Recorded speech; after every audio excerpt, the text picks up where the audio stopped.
Зам байцгаана уу? Орж ирсэн үү? Коммент аваарай. Коммент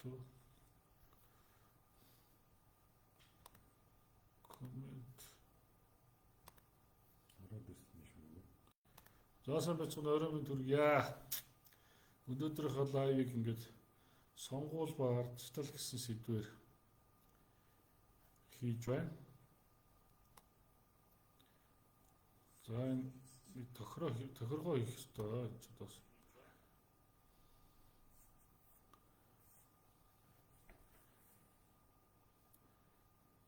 За явж байна.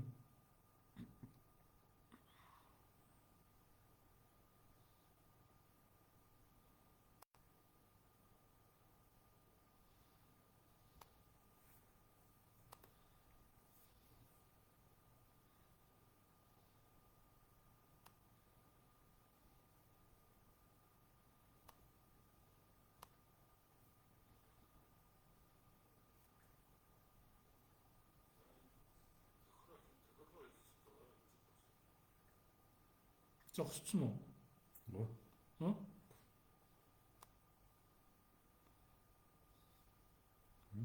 Тэстэй.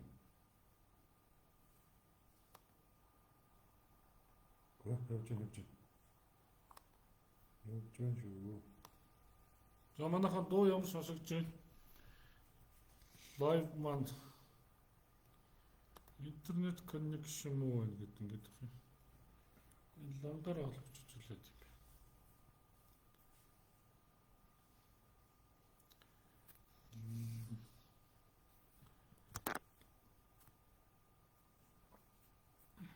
За шеэрлээд өгөөрэй.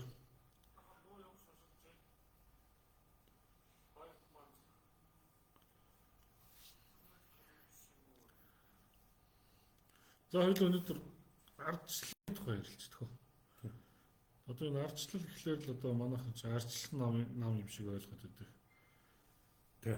Яг өндөө бол ардын нам ч гэсэн хамгийн анхны ардчлалыг тунхаглаж одоо нөгөө ард түмэндээ ирэх олгосон тий Монгол ардын нам гэдэг ч одоо ардгаар үнцэн хуулийн дээр ч гэсэн ер нь ардын засаг байгуул ардчилсан улс байгуулалт гэсэн юм агуулгатай байдаг шүү дээ. Баттер гэвэл бас Тий. хуульчилсан нь бол юм аа. За тэгээд ардчилсан нийгмийн зохион байгуулалт ямар байдığım бэ гэхэд аваад үзэхлээр ардчилсан улсын нийгмийн зохион байгуулалт нь бол бодит амьдрал дээр нөгөө ардчлалын ингээд хэлбэржиж та бидний ингээд бодитоогоор ингээд одоо үзд харддаг те мэдэрдэг зүйл бол хуралдаан байгаад байгаа байхгүй хуралдаан. Тэгээ Монгол улс ч өнөөдөр нэг 4 шатны хуралдаатай те одоо иргэд нийтийн хурал.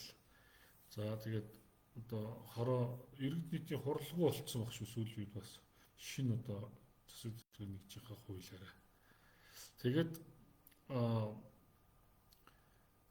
сум дүүрэг одоо хорооны сум дүүргийн иргэдийн төлөөлөгчдийн хурал гэдэг. За тэгээд аймаг нийслэлийн иргэдийн төлөөлөгчдийн хурал. За хамгийн одоо төрийн эрх хэрэгтэй байгууллага буюу хуралдааны байгууллага бид нар Монгол улсын үндсэн хуулийн 3 дугаар бүлгийн 20 дугаар зүйл заасан улсын их хурал буюу төрийн эрх хэрэгтэй байгууллага бол улсын их хурал байна гэсэн залт байна. Тэгэхээр улсын хурал маань өөрөө хурал гэдэг маань бол олон хүмүүс сууж байгаад тэгээд хэлэлцэх асуудал тэгээд одоо хэлэлцэх асуудлаа товлоод тэгээд асуудлаа хэлэлцээд тэгээд одоо санал хураалт хийгээд ингээд батлагдж байгаа одоо хууль баталдаг ийм байгууллага хэлээд байна. Тэгэхээр одоо хуралдаа маань бол мэдээж хурал гэхлээр олон хүмүүс хамтраад хуралддаг.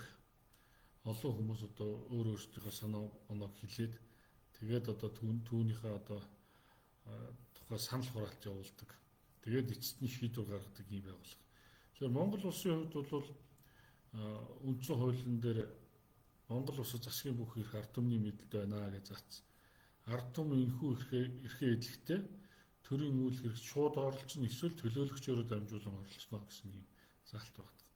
Энэ үндсэн хуулийн 3 дугаар зүйлийг бид нар маш сайн ойлгож тэгээд одоо үнэхээр бид нар засгийн бүх эрх ард түмний мэдэлт юм бол өөрийгөө энэ ард түмний одоо бид эсэнд мөнгө гэж бодож байгаа бол одоо нийгмийн амьдралд оролцож өөрөө төрийн үйл хэрэг оролцсон эсвэл төлөөлөгчөөрөө дамжуулж оролцсон гэсэн энэ одоо үндсэн хуулийн заалт маань төлөөллийн байгууллага байгуулахын сонгуул гэдэг одоо улс орны даяар зохион байгуулагддаг 4 жилдээ нэг удаа зохион байгуулагддаг энэ одоо үйл ажиллагааг бид өнөөдөр сонгуул гэж нэрлэдэг байгаа шүү дээ. Төлөөллийнхаа байгууллагыг бид нар байгуулах гэдэг. Улсын хурал дээр одоо улсын хурлын гишүүн хэн байх ёстой юм бэ? Улсын хурлын гишүүнийг хэрхэн сонгох юм бэ гэдэг та бидний одоо хүн тус бүрийн гаргасан шийдвэр манд бүгдээрээ нийлээд тэгээд одоо олонх нь жишээлбэл улс орноо удирдана гэсэн юм дөрмээр одоо улс орноо зохион байгуулж яваа. Тийм учраас энэ сонгуул гэдэг зүйл бол ерөөсөө бүх хүмүүст хамааралтай, бүгд оролцох ёстой. За нэг хэсэг нь бол нэр дэвшигчгээд өөрсдөө одоо сайн дураараа нэрээ дэвшүүлээд явна. Нөгөө хэсэг маань бол нэр дэвшсэн хүмүүсээ сонгож байгаад хамгийн өөрсдөө төлөөлж чадна гэсэн хүнээ сонгоно. Ингээд та бидний одоо сонголтын үр дүнд улсын хурал гэдэг байгууллага байгуулагддаг. Улсын хурал маань хууль баталдаг. Баталсан хуулиа хэрэгжилтэнд шаардлагатай төсөв мөнгийг баталдаг. Эргээд одоо хууль тогтоомжийг хэрэгжилтэнд хяналт тавьдаг. Ийм энгийн процедур, ийм энгийн одоо үйл ажиллагаа одоо болдог. Тэгэхээр бид нар энийг мэдэж ойлгосноор одоо сонгуультай хариуцлагатай, ухамсартай оролцдог одоо ийм соёл биднэрт одоо үүсэх хэрэгтэй байгаа даа л да. Одоо бид нар чинь сүүлийн одоо ардчилсан улс байгуулна гэдэг 1992 оны одоо үндсэн хуулиараа ингэж одоо хуульчилж тунхагласнаас хойш бид нар ингээд 8 удаа сонгуул явуулсан. За харамсалтай нь бол 8 удаа одоо улсын хурлаа байгуулад тэр одоо бидний одоо сонгож байгуулсан улсын хурал маань үнэхээр их орон ард түмнийхээ төлөө ажилласан уу? Эсвэл өөрсдийнхөө төлөө ажилласан уу гэдгийг бол одоо хүн болгондоор үрнэ хариуцлагатай бодмоор байгаа. Тэгээд одоо манайхан ч одоо энэ улсын хурлын сонгуул бол нэг болдог юм болдгороо болдог ч гэдэм үү.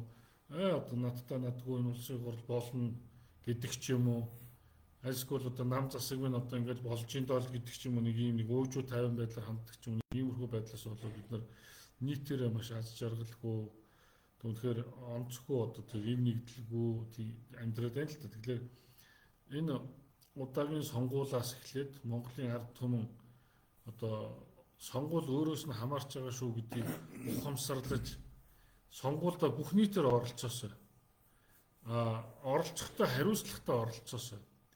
Дээрээс нь ямар хүнээр өөрийгөө төлөөлүүлэх вэ гэдгээ яг үнэхээр өөрийнхөө төлөө 4 жил магадгүй одоо ирээдүйн сайн сайхны төлөө үнэн чударгаар өөрийг чинь хуурч мэхлэхгүйгээр ажиллах тэр төлөөлөгчийг сонгож илгээгээсэй л гэж бодож байна. Бид мэдээж одоо ямар нэгэн зүйлд одоо өөрийгөө төлөөлөд хин нэг явуулж байгаа бол одоо тэр явуулж байгаа зорилгын манд биелүүлж ирэх тэр хүнийг л бид нар явуулна шүү дээ. Тийм үстэй. Түүнээс биш таалцсан хүнийг чи яваад ирдэг гэдэг. Одоо бид нар жишээлбэл нэг талханд яваад ирээч гэдэг хүн явуулах юм бол тийм ээ хамгийн ихтэй хүнийг гүүгээд буцаад ирэх хүнийг сонгоно үстэй. Түүнээс биш өгсөн мөнгөний маань аваад цаашаа явуучих хүнийг бол хизээж сонгохгүй шүү дээ. Тэгэхээр энэ улсын хурал одоо төлөөлөгчөө илгээнэ гэдэг бол маш хариуцлагатай ийм зүйл байгаа шүү. Тэгээд одоо улсын хуралд үнэхээр улсын намууд гэж өрсөлдөж байна. Тэгэхээр бид нар одоо эхлээд улсын хурлаа ойлгох хэрэгтэй. Дараа нь одоо улс төрийн намуудын талаар мэдлэгтэй байх хэрэгтэй. Ингээ хэн үнэхээр одоо үнэн одоо чин сэтгэлээсээ одоо улс их орныхоо төлөө бодож ийн тийм ээ тунгааж ийн зүтгэж ийн тэр хүнээр л одоо бид нар олоо сонгочих юм бол заавал бидэрт ингээл мууталцаад маргалдаад авах ямар шаардлага байхгүй л гэж хэлгээд нэгдүгээр. За хоёрдугаарт нь бид нар энэ сонгох эрхээ хайрлах хэрэгтэй. Би бол одоо энэ Монгол улсын өнөөдрийн хүчин төгөлдөр мөрдөгдөж байгаа үндсэн хууль одоо маш олон хүний цусаар амиар бичигдсэн хууль гэж би боддог. Одоо ард иргэдэд нь хамааралгүй зүгээр л ингээд тодорхой өв одоо залгамжлаад явж идэг тийм хаант засаглалтай улсаас бид чинь улсын хурал гэдэг байгууллага буюу одоо ард түмний төлөөллийн байгууллагаараа нийгмийн амьдралыг зохион байгуулдаг болсноос хойш ердөөл 100 жил болж байна тийм. Тэгэхээр хүний эрх гэдэг зүйл бол одоо ерөөхдөө дарангуулын тогтолцоонд бол ерөөсөй байдгүй шүү дээ. Хэдийгээр одоо хуулийн дээр хүний эрх гэдээ хуульчилсан боловч өнөөдрийг хүртэл одоо хуульчлагдсан эрхээ тий одоо эдэлж чадахгүй сууж ийн гэдэг бол үнэхээр та бидний хувьд бол харамсалтай байдаг байхгүй. Энэ хүний эрх гэдэг юм чинь хуульчлаагүй байхад бол бид нар яах нь хуульчлуулахын төлөө тэмцэнэ.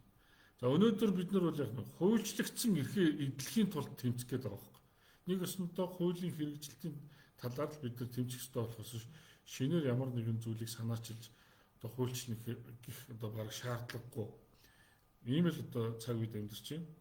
Тэгэхээр энэ ардчлалын тухай ингээд хүмүүсээс асуугаад явхлаар ерөнхийдөө маш буруу ойлголттой байдаг юм байна лээ. Манай энэ улс төрийн намуудын нөхдүүд маань ардчлал гэхэлэр хүний эрхийг чөлөө шодрогоос тэгш байд гэдэргээл яриад идэв юм билээ. Тэгэхээр энэ бол маш оновчгүй тодорхойлолт, оновчгүй ойлголт. Тийм учраас бид нар ингээд ардчлал гэдэг зүйлээ ингээд яг боддоор нь одоо мөн чанарын зөв ойлгохгүйгээс болоод одоо энэ оролцоо маань бол буруу байгаад байна гэж одоо Монголын хүний төлөө намын зүгээс үздэг. Тэгээд ардчлал гэдэг бол нийт иргэдийн оролцоонд тулгуурладаг одоо нийгэм учраас нийт ард иргэд маань оролцохын тулд одоо бүгдээрээ юунд оролцож байгаагаа мэддэг байх хэрэгтэй. Тэгэхээр ингээд бид нар нийтээрээ одоо мэдлэгтэй, эрх зүйн соёлтой, улс төрийн соёлтой болсны дараа бидний сонголт зөв болох гэдэг. За одоо ингээд сонгуулийн сурчлагаа хийгээд ингээд сонгогчтой уулзаад явж байхад бол сонгогчд маань бол ерөнхийдөө ингээд нэг одоо уулзалтанд оролцдгоо ч юм уу. За сонгуул гэхлээр л одоо бас л нэг сонгуулуу гэсэн байдалтай ингээд төвшөөсөн байдалтай ханддаг ч юм уу.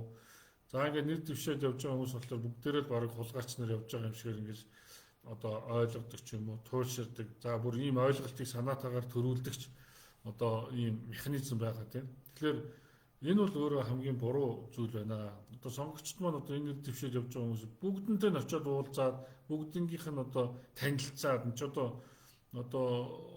мэдээж танихгүй юм хүн чинь хамаагүй ярьж болохгүй шүү дээ тийм үү. Тэгэхээр одоо танилцаа тэр одоо тараагаад байгаа материал хилээд байгаа үгнүүд ядахтаа одоо тараах материалыг авахгүй ч гэсэн телевиз радиогоор ярьж байгаа яриануудын сонсоод тэгээ оюун санааныхаа одоо бодит дүгнэлтийг хийгээд ингээд хинээс ч хараа тусаар сонголтоо хийдэг л баймаар байгаа байхгүй.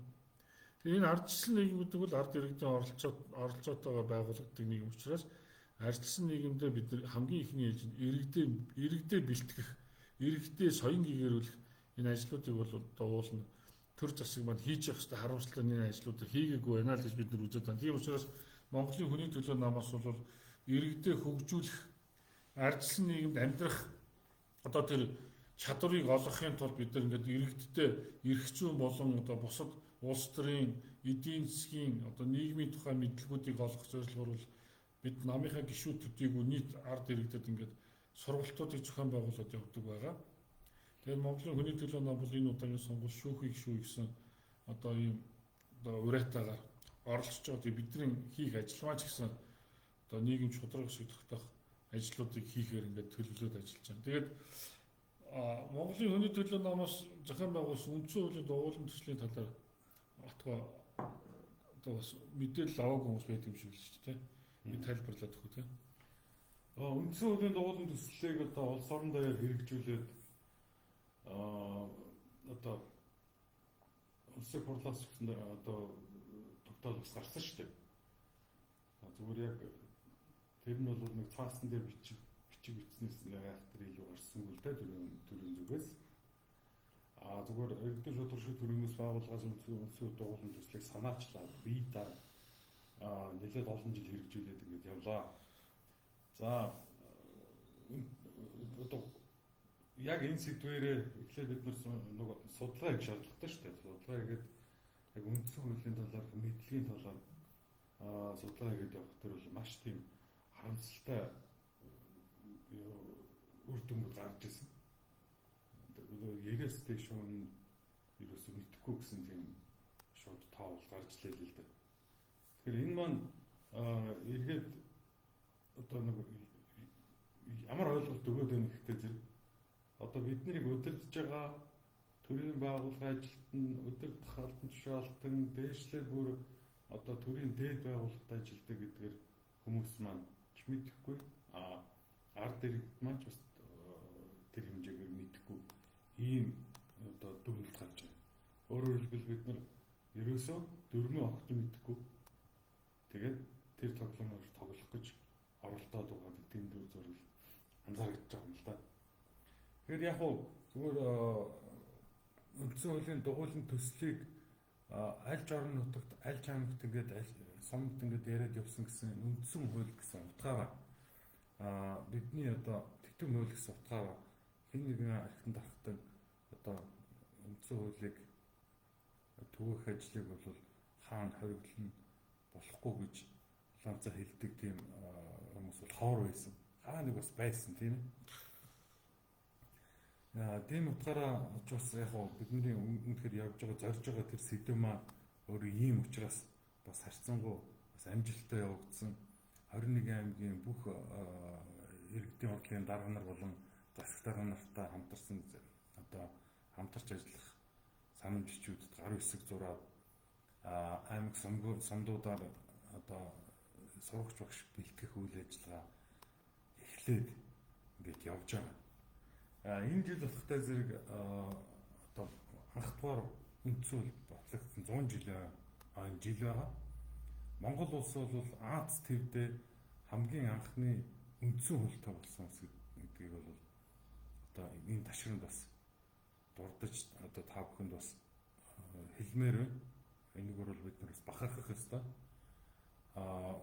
Бүгд найрамд улс гэж үндсэн анхны анх дугаар үндсэн хуулиар одоо зарласнаас хойш үндсэндээ 100 жил өнгөрсөн байна. Тэгэхээр одоо үндсэн хууль одоо нөгөө хууль гэдэг ойлголтыг л бид нар маш зөв ойлгох ёстой. Яг энэ үндсэн хууль гэдэг утгыг ярихаар маш олон газараар үндсэн хуулийн талаар дугуйлан одоо сургалт хэлэлцүүлэг яриа хийгээд явж хахад за ерөөсөө хууль заавал гэж ингэж одоо мэдэх шаардлага байхгүй ч гэсэн хандлагатай бас маш олон байдаг. Яагаад гэвэл би хуульч биш гэдэг маань өөрөө тэр яг тэгээд яриад сууж явах моментэд жишээ нь тэр сургалтанд сууж байгаа хүмүүс нь тухайн үед одоо ингээд мэдлэг олж авах гад сууж байгаа хүмүүс сурах зорилготойгоор сурагч болсон байж хат бид нар болохоор ингээд лекц уншаад үндсэн хуулийн үзэл санааг тэдэнд түгээн дэлгэрүүлэхэд ингээд явж байгаа утгаараа багш гэсэн тийм үү одоо их зүй харилцаа үүсэл явж байгаа тухайн бүрд хүмүүс тэр боломж ойлгохгүй л байгаа хгүй.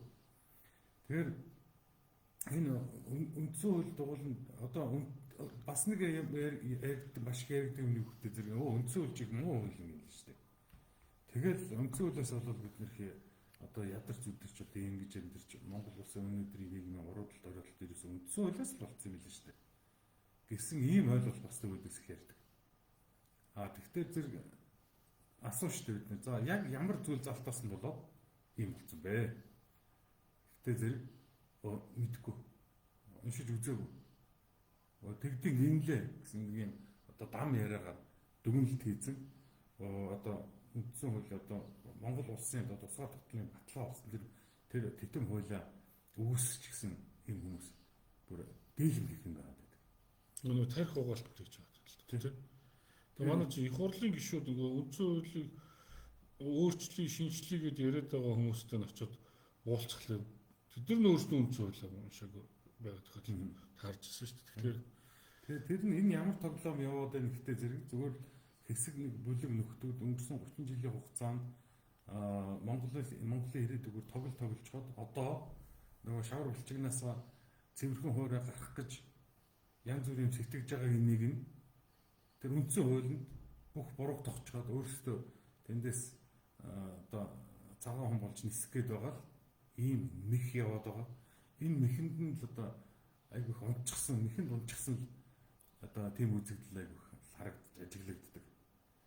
Тэгэхээр тийм үндсэн хууль дугуйлан төслөөр бид нэр одоо өнөөдөр хүчин төгөлдөр байгаа үндсэн хуулийг үзэл санааг нийт одоо түгээн дэлгэрүүлэх өнгөрсөн 30 жилийн хугацаанд төрийн хийх ёстой байсан ажлыг одоо манай төрийн бас байгууллага өөрийн санаачлагаараа ингээл өөрийн буураа хөрөнгөнөөс гэдэг шиг тийм ээ ингээл зүтгэл одоо олон жилиг бол үзэж юм л да.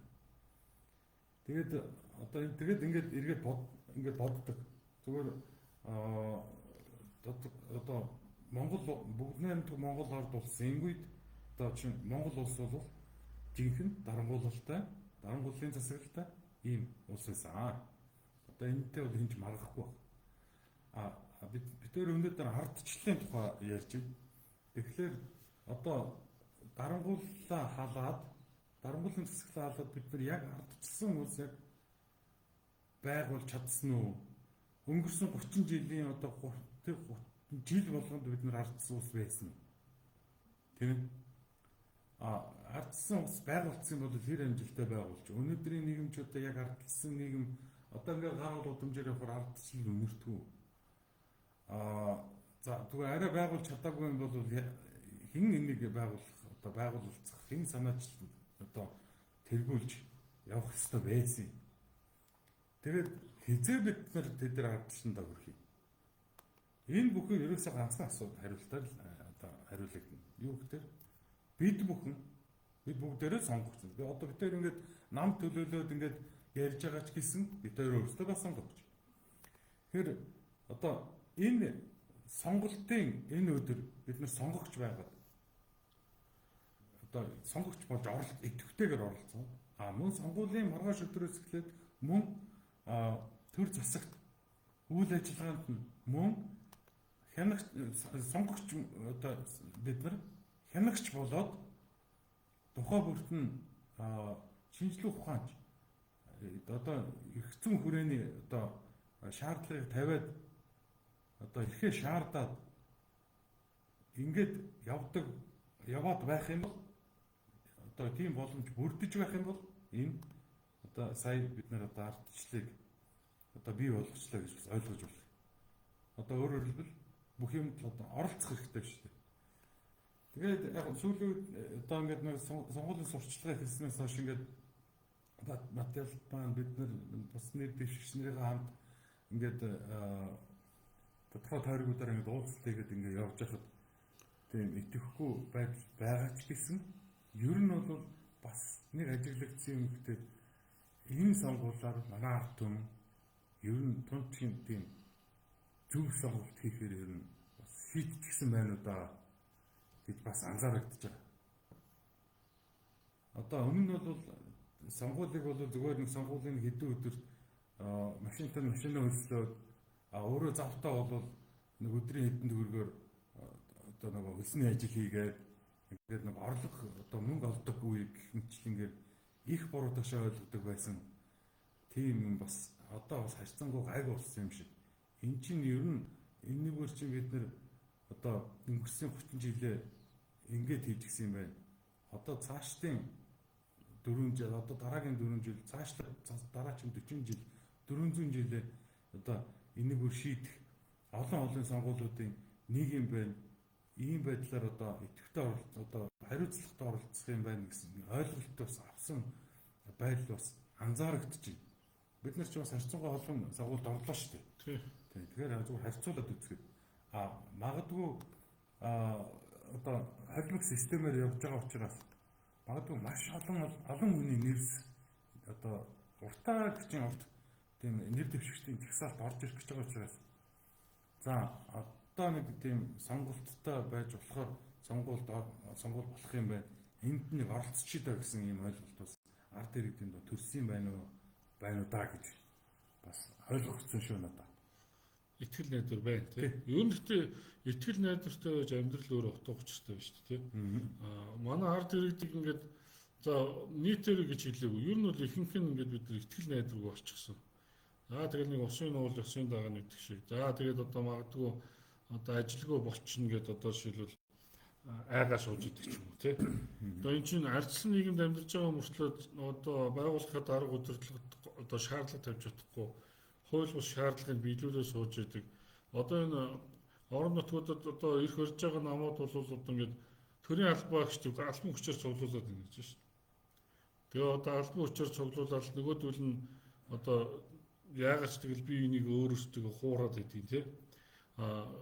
Тэгээд одоо нэг худлаа үний юм ярьж ийснэ ингээд сонгуул гэдэг нэг юм хуурамч юм зохион байгуулаад тэгээд эрх мэдэлтэй эд хөрөнгөтэй хүмүүс өөрсдөндөө давуу байдал бий болгосон хууль тогтоомжуудыг хийгээд ингээд өөрөөсдөө л хуураад байгаа нь одоо энэ ч одоо ирээдүгүү шүү гэдгийг ягаад одоо энэ их хэрэгчд маань өөрсдөө ойлгодог юм бэ тийм. Сонгуул хийгээд яваад байгаа нөхдөө ч гэсэн өөрсдөө яг үнэхээр өөрсдийнх нь мэдлэг чадварыг үнэлж сонгож ийн гэж одоо сонгодог байвал бол одоо сайхан биз дээ тийм. Гэтэл зүгээр л хүмүүсийг ингээд аль одоо олон хүний анхаарлыг татчих чадахгүй, аль олон хүнд одоо хүний саналыг ямар нэгэн аргаар авч чадахгүй гэсэн ийм одоо утга учиргүй явж яах юм. одоо сэргчлээ интернет толгой шүү. За сая интернет манаас тасарлаа. За бүр тэгтээ нөгөө лайвыг дуусгачихсангүй асуулж.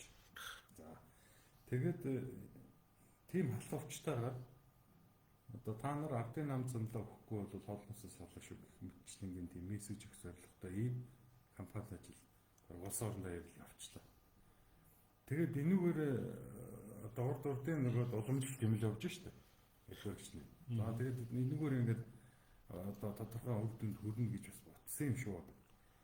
Сэргээр энэнд нь дургуутсан хүмүүс маш их бий болсон. Яг өнгөн дээр тухайн үед тэгэлгүй яах вэ?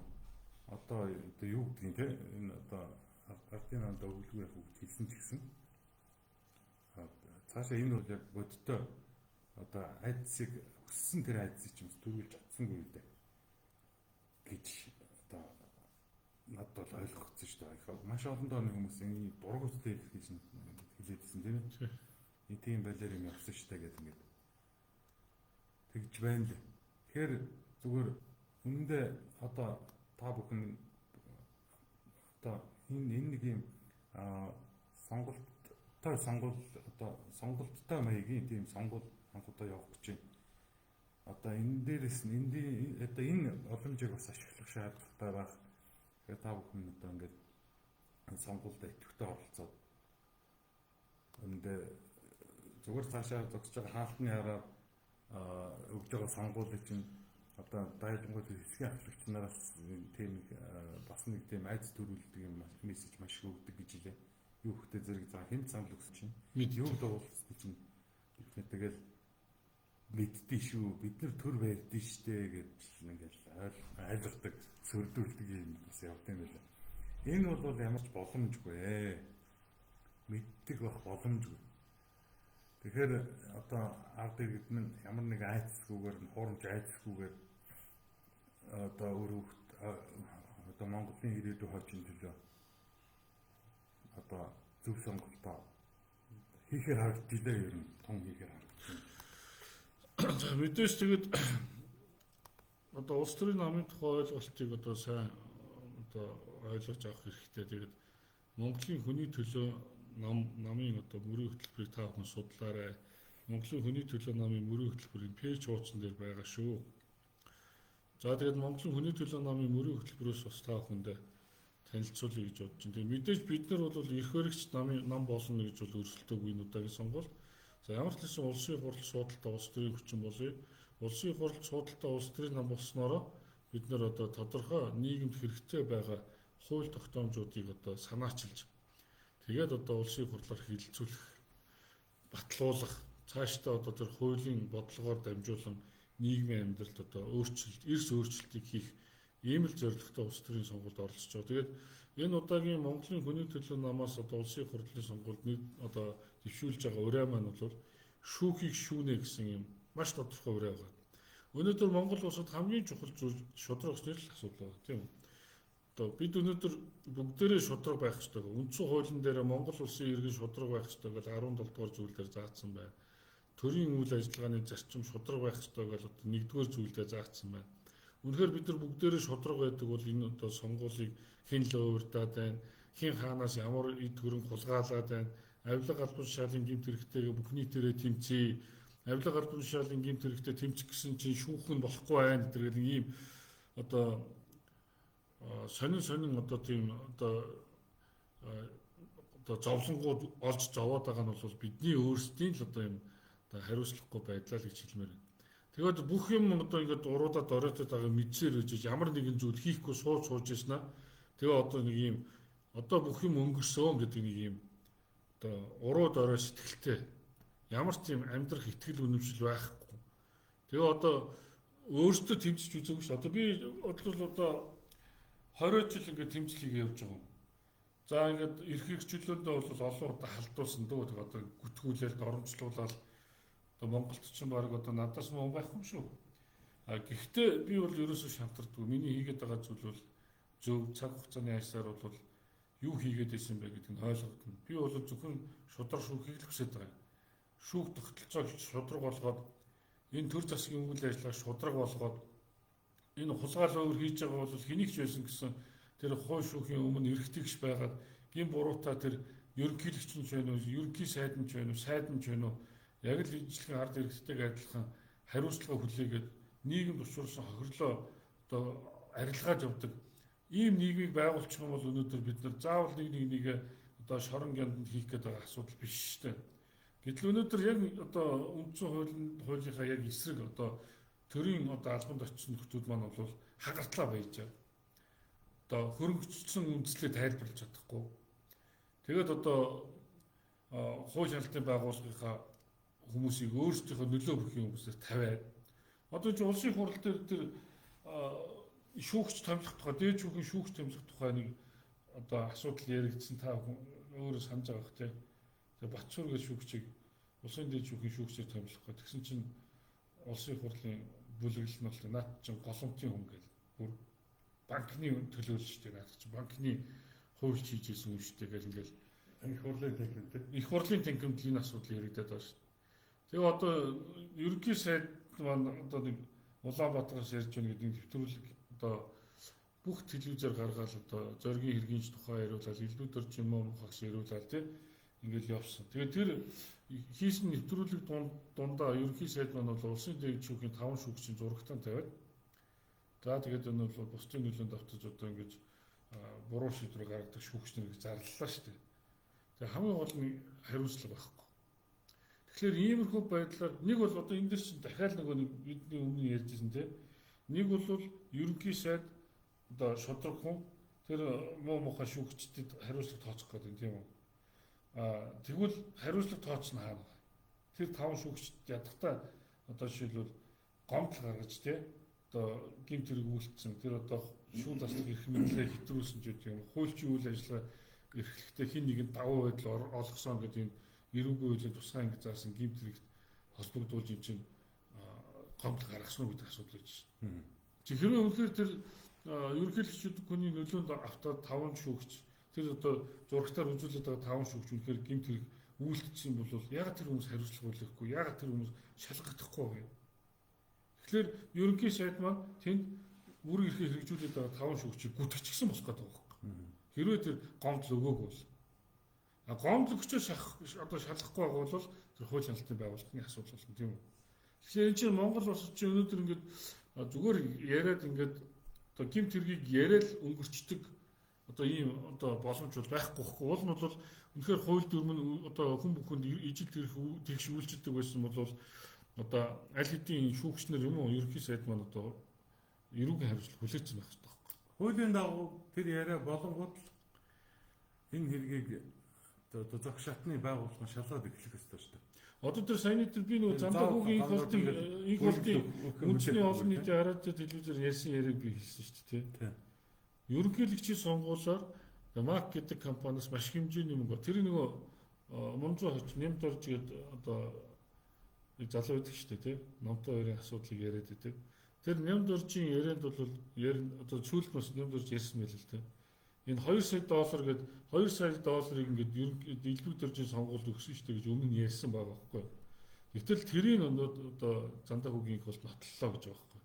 Гэтэл чи эн чинь маш ноцтой асуудал яригдаад байна шүү дээ. Монгол улсын одоо төрийн одоо зардлаар одоо судалгаа хийгдсэн ордыг улсын ерөнхийлөгчийн сонгуульд нэр дэвшигт нь хамгийн одоо их хандивыг өргөсөн гэдэг утгаар нь жишээлбэл 2014 онд маркет элбэг дөрж өгч юм а гэж улсын хурлын дарга байсан хүн яриад байна шүү. Тэгээ энэ чинь одоо 8 явсан байна. Тийм энэ чинь одоо маш олон авилгаал албан тушаалын гэмт хэрэг одоо төрийн эрх мэдлийг хууль бусаар авах, хувилдаан зохион байгуулах энэ чинь одоо маш олон гэмт хэргийн шинжтэй үйлдэлүүдийг ингээд зүгээр хинч хариуцлага хүлээхгүй зүгээр яриад байдаг байж болт юм тийм.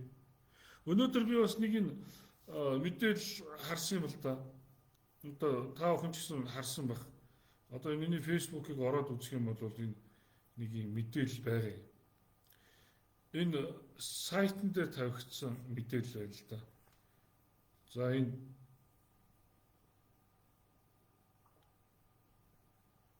нэг хүн 2 сая доллар залилсан гэд нэг хүн одоо шүүгдэж гадуур одоо шалгадаа шүүгдэж явахдаа оргон зайсан байгаа байхгүй юу? Би энэ хүний нэр мэрийг нь хэлмээргүй байна. Зүгээр энэ дээр би юу ярих гэдэг юм гэхэлэр яагаад Монголын хүний төлөө намаас шүүхийг шүү гэдэг одоо ураа дэвшүүлээд байгаа юм бэ гэдэг үндслэл ярих гэдэг. Яагаад энэ авилга албан тушаалын гэмт хэрэг нэр холбогдсон энэ одоо ирээ цээргүй одоо энэ гэмт хэргийн шинжтэй зүйлүүдийг яриад байгаа энэ төрийн өндөр албачлсан хүмүүсийг шалгахгүй байгаа юм. Элбэг дөрж гэдэг нь үнэхээр л тэр аимшигтай муухай гэмт хэрэг үйлцэн ийм олон нотлох баримтаар нотлогдоод байгаа юм бол яагаад энэ хүнийг гадагшаа гадаад улс руу дөрөх зүхтах боломжийг олгочихсон юм тийм. Жишээлбэл би бас нэг юм гайхдаг байхгүй. Монгол улсын ерөнхийлөгч байсан. Монгол улсын ерөнхий сайд байсан хүн гэдэг чинь Монгол улсын одоо төрийн нууцыг мэддэг хүмүүс гэсэн үг үү. Бидний итгэлийг аваад тэнд одоо төрийн өндөр албан тушаал хасчихсан. Бидний талд ард түмнийхээ талд их орныхоо талд ажиллаж явах хэрэгтэй хүмүүс. Гэтэл тэр хүмүүс маань эрх мэдэлтэй байх үедээ ингээд хууль зөрчсөн юм байна, гэмт хэргийн шинжтэй үйлдэл хийсэн юм байна. Тэгээд гэмт хэрэг шалгагдах болохоор баригдахгүйгээр хил гараа авчихсан. Тэгээ одоо ингээд өөр улсад очиж амьдраад тэгээд одоо ингээд одоо хил мэдээллээр дамжуулаад ерөнхий сайттайгаа ингээд хэрүүл хийгээ сууж идэг. Тэрийг одоо Монголын ард түмэн үзээд одоо тэгээд одоо хоёр талд бол хуваагдаад нэг нь одоо элбэг дөрчин зүг нөгөөд нь оюун эрдэм зүг гэдэг ингээд хэрэлдээ сууж идэг. Хэрүүл одоо нийгмийн зөрчлийн үндэс нь өөрөө төр өөрөө болчиход шүү дээ. Төрийн өндөр албан ашигласан хүмүүс өөрсдөө болчиход шүү. Тийм учраас бидний шүүхийн шүүе, шүүх гэдэг дотор шүүх засаглал гэдэг дотор чинь прокурорууд нь тэр цагдаа нар нь тэр тагнуулын байгууллагын ажилчид нь тэр шүүх шинжилгээний байгууллагын ажилчид, шүүхийн шийдвэрийн ажилчид ингээд маш олон одоо байгууллагуудын алба хаагчдын хариуцлагын тухай асуудлыг бид нэнд хөндөж яриад байгаа юм. Тэгээ энэ саяны тэр бямд орж идэг хүний тухай ингээд сайтн дээр тавигдсан мэдээллийг ингээд үзсэн чинь 3 дахь удаага орон залж байгаа гэж байна байхгүй. Тэгээ гадуур шалгагдаж ирсэн гэж байгаа байхгүй. Өнөөдөр нэг айл руу ороод нэг 7 удаагийн үйлдэлтэй нэг сая төгрөгийн хохирлолтой нэг юм 3 4 залуу ингээд бүр жил 6 сар дээр хорчин байгаа байхгүй юу. Тэгээ ерөөсө 20-оос гарахгүй байж байгаад тэр хүмүүсийг яг нэг таслаа явуулчихж байгаа. Тэгээ яг нөгөө нэг орон байранд нэвтэрсэн удаа дараа одоо байнга одоо амьдрах үүсвэр болох чинь гэхэлэр хүндрүүлдэг тийм болцсон л доо. Уул нь яг ингээд хууль зүйн хувьд аваад үзэх. Тэгэхдээ тэр хүмүүсийг ингээд тасралтгүй цагдаа хориод шалгадаг мөртлөө 2 сая төгрөг залилсан гэдэг хүнийг 3 удаа оргуулсан гэхлээр энэний цаана одоо тэр энэ хүнийг дэмждэг прокурор, энэ хүнийг дэмждэг шүүгч байна гэсэн үг шүү дээ. Өнөөдөр чинь прокурор одоо санал гаргаж шүүхээр цагдаа хорих тасан сэргийлэх арга хэмжээг авдаг болсон шүү дээ. Энэ бол би одоо энэ дээр бол цагдаа нараа өмөрмөр тийм. Цагдаагийн албанд бол өнөөдөр ямар ч ирэхгүй болсон. Цагдаа хүн хорж чадгаа байсан.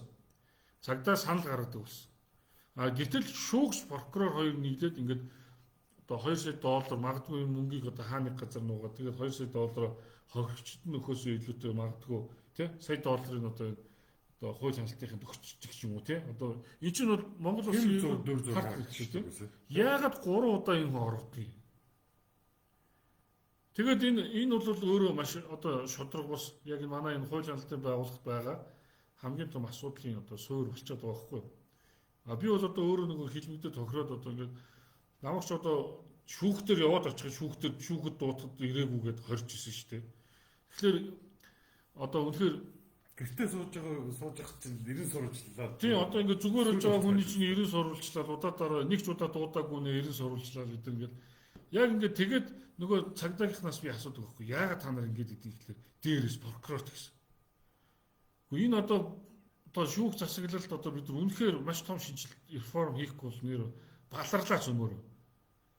Хууль хяналтын байгууллага нь ажиллаа хийхгүй болоод ирэхлээр одоо үнэхээр ард иргэд хоорондоо зөрчилдөөд дэг журамгүй болоод тэгээ ерөөсө төр засгийнхаа үйл ажиллагаанд итгэхэ болоод хууль хяналтын байгууллага үнцээр нь үгүйсгээд миний хувьд хууль хяналтын байгууллагыг үгүйсгдэг хүн биш. Би өөрөө хууль хяналтын байгууллага шудраг ажилдаг байх хэвээр, хуулиа дээдлж ажилдаг байх хэвээр. Хэнийг ч ялгалгүйгээр тэр үндсэн хуулийнхаа үзэл санаанд нийцүүлэн одоо ялгамжгүйгээр тэгш харьцдаг байх ёстой гэж тэмцдэг болохоос биш Монгол улсад шүүх хэрэггүй, прокурор хэрэггүй, цагдаа хэрэггүй гэж би бол огт ярьдаггүй шүү. Одоо зарим хүмүүс бол ингээд мушин говьлал одоо энэ ингээд янз янзын шүүхийн бүрэн эрхэнд халдаад байна гэдэг ингээд янз янзын яриад байна. Гэхдээ шүүх өнөөдөр бодит үннийг эргэлзээгүй тогтоож явах хэрэгтэй шүү. Цаг хугацааны хувьд өнгөрсөн цагт болсон үйл явдлыг бодит үн нь юу болсон бэ гэдгийг тогтоох юм л одоо онцгой эрхтэй субъектүүд байдаг. А гэтэл харамсалтай нь өнөөдөр шүүгчид нар маань хүний одоо үнэхээр санаанд оронгүй бодит байдалд нийцгүй шийдвэрүүдийг гаргадаг. Одоо энийг одоо би одоо манад байгууллагууд жишээл 20 жил ярьж байгаа. 20 жилийн өмнө энэ тухай ярихлаар хүмүүс одоо нэг бол айгаад нэг бол одоо инээлтэд доог тохуу хийгээд байдаг байсан. Өнөөдөр та бүхэн байгаа байдлаа харалтаа. Их хурлаас шүүх болгоод суудсан тийм биз дээ. Сонсгол гэдэг нэртэй.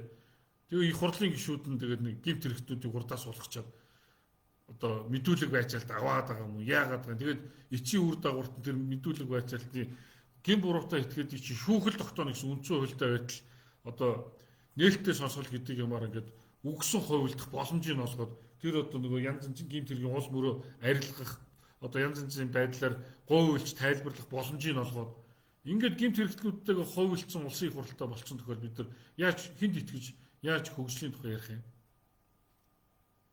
Тэгэхээр энэ тухай одоо бүгдээрээ бодмоор. Одоо энэ улсын их хурл нэр дэвшиж байгаа бүх улс одоо нэр дэвшигч нар одоо эрх баригч улс төрчдөөс бусд нь одоо алдагдсан 8 жил гэж ажилласан намынхаа ашиглах юм.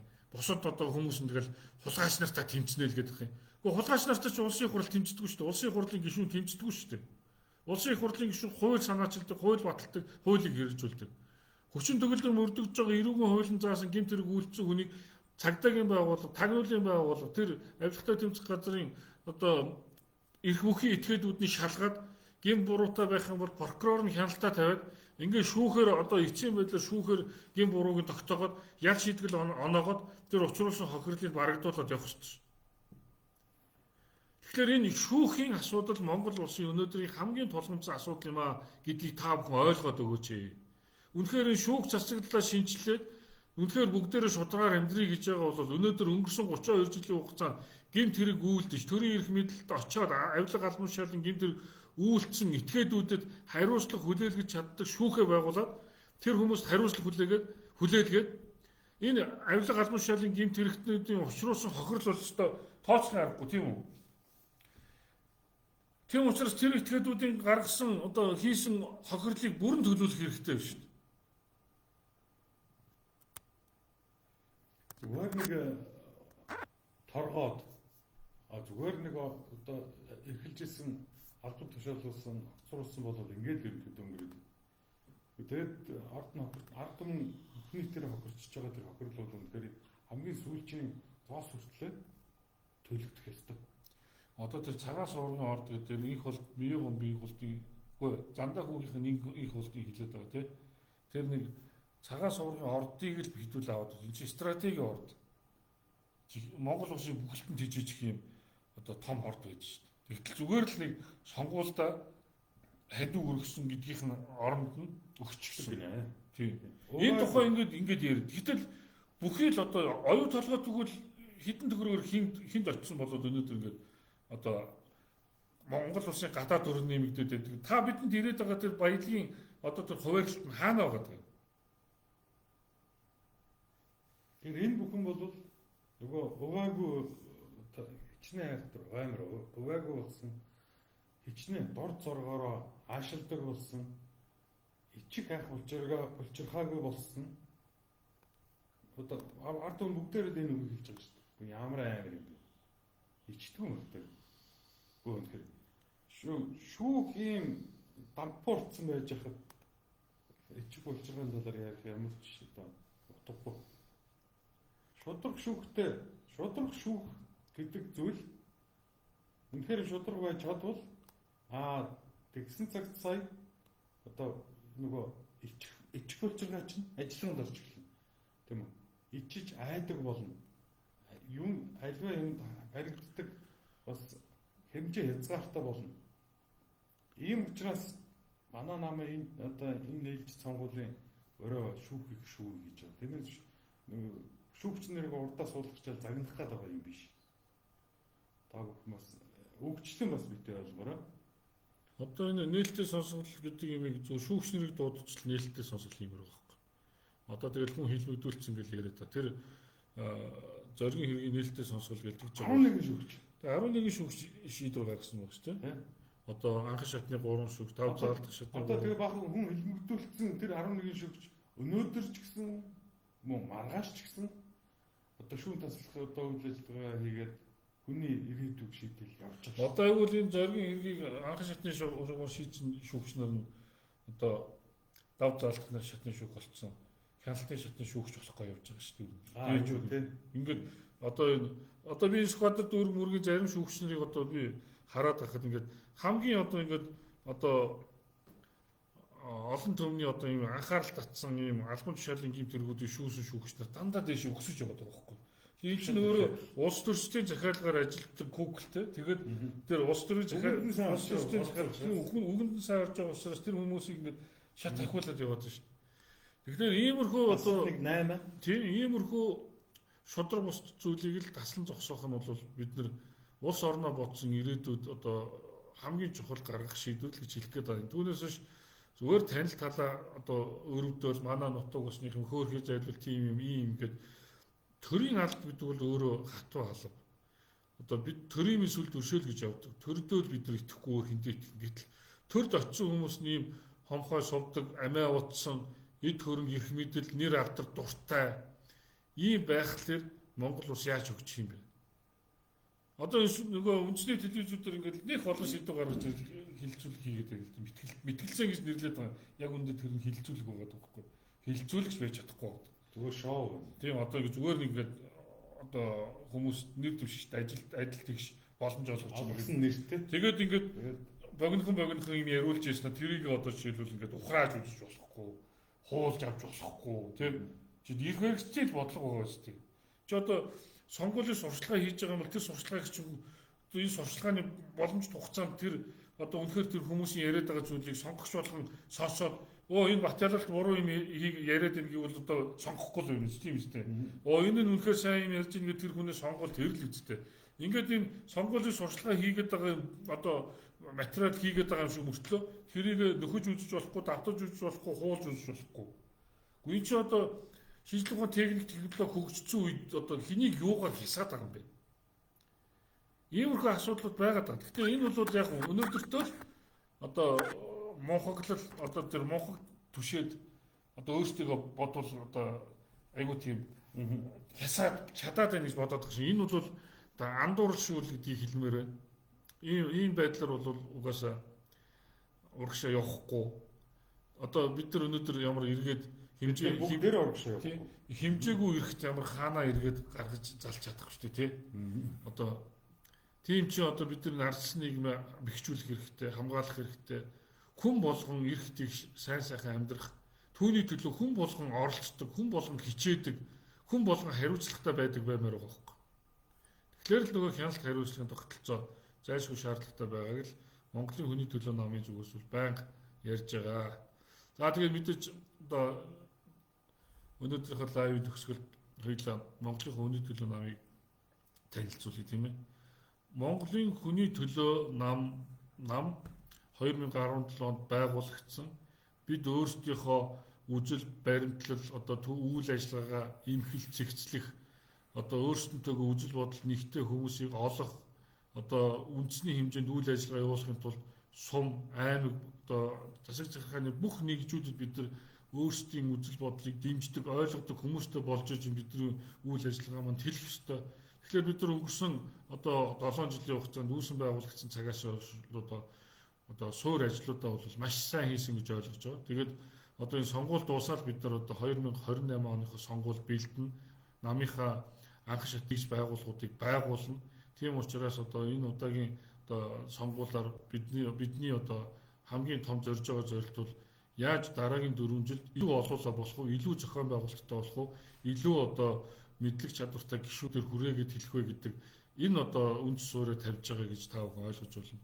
Тэгэхээр та бүхний бидэнтэй нэгдхийг уриалж байна. Монголын хүний төлөө ном одоо шудраг иргэдийн эх орноо гэсэн иргэдийн хувьд бол бидний үүд хаалга үргэлж нээлттэй. Улс төрийн намаар ашиг хонжоо хайх гэж байгаа. Улс төрийн намд нэгдэж байгаа нэг их мэдэлтэй болдог гэж андуурч байгаа хүмүүс биднээс хол байсан дээрээ гэж хэлэх гээд байна. Ер нь бол тэгээд цаг хугацааны аясаар юм чинь шившигдээд одоо бид нартай бол хэр баргийн чөтгөр нөхөрлөхөөргүй тийм одоо хүрээлэл үүссэн. Тэгээд цаг хугацааны аясаар энэ одоо хүн бол өөрсдөө тарыг таниулаад тий хин бэ гэдэг нь бол харагдаад байгаа. За ингээд өнөөдрийн лайв маань 50 минут болчих шиг боллоо тийм ээ. За ингээд өнөөдрийнхөө лайвыг энэ хүрээд өндөрлөе гэж бодож байна. Автомат одоо монголчууд бид нар маш амжилттайгаар дарангууллын засаглалаас салж чадсан бол одоо нөгөө эсрэг талын оргил буюу ардчлаг одоо жигэн утгаар нь одоо байгуулахаас өөр биднэрт хүсэл сонирхол зорилго бол байхгүй байхаа гэж бодож байна. Тэгэхээр одоо энэ идэвхтэйгээр одоо нийгмийн одоо амьдралдаа ханцуу шамглан оролцоод хүчрхэг Монголын ирээдүйг одоо энэ 28-ны өдрөөс ингээд цогцлоож бүгдээрээ хэлье гэж уриалмаар байна. За тэгээ Монголын хүний төлөө номыг судлаарай. Одоо үнэхээр үжил бодол нэгдэж байгаа бол нэгдээрээ бүгдээрээ одоо үнэхээр одоо шудраг ёсны төлөө хамтдаа байцгаая. Тэгээ Монголын хүний төлөө номыг дэмжээрэй. Монголын хүний төлөө номын төлөө саналаа өгөөрэй гэж уриалъя. За ингээ маргаашийнхаа лайваар эргээд уулзцгаая. Та бүхэнд бас биднээс асуух зүйл байх юм бол одоо мессенжерээр биднээс одоо хүссэн зүйлийг асууж болно. За энэ нөгөө сонгуулийн хууль бас эрх баригчид маань бас одоо ухаантай залтай болохоор одоо бас энэ коммент бичиж болдгоо одоо комментиг хязгаарласан байдлаар одоо ингээд одоо альва мэдээлэл түгээхийг ингэж хуулиар шаардаад байгаа. Мэдээж энэ бол өөртөнд нь л ашигтай. Өөртөө янз янзын ярихлаар доорн дандаа эсэргүүцэн коммент хийгээд байхлаар одоо тэр бүх нийтийг комментгүй болгох гэдэг шүү дээ. Тэгэхээр энэ бол одоо бас л нэг үг хэлэх, үзэл бодлоо илэрхийлэх, иргэний эрх хчлөөнд одоо нэг жижигхэн өгүүлбэрээр л ингээд халдж байгаа зүйл байгаа даа. Яагаад тэр коммент хэсэгт одоо саналаа бичиж болохгүй? Яагаад тэр коммент хэсэгт одоо асуултаа асууж болохгүй байна? Гэх мэтчлэн та бүхэн хэний төлөө эрх баригчид маань одоо хууль боловсруулах бүтээх одоо тэр хүч чадлаа ашиглаад байна уу гэдгийг л одоо та бүхэн ухаараасай. Үнэхээр ард түмнийхээ төлөө юм хийх ёстой байсан бол энэ 32 жилийн хугацаанд хангалттай юм хийх боломж байсан. Тийм учраас энэ эрх баригчдын буюу Монгол Ардын нам, Арчилсан нам, Манан гэдэг нөхдүүдийг ерөөс та бүхэн одоо энэ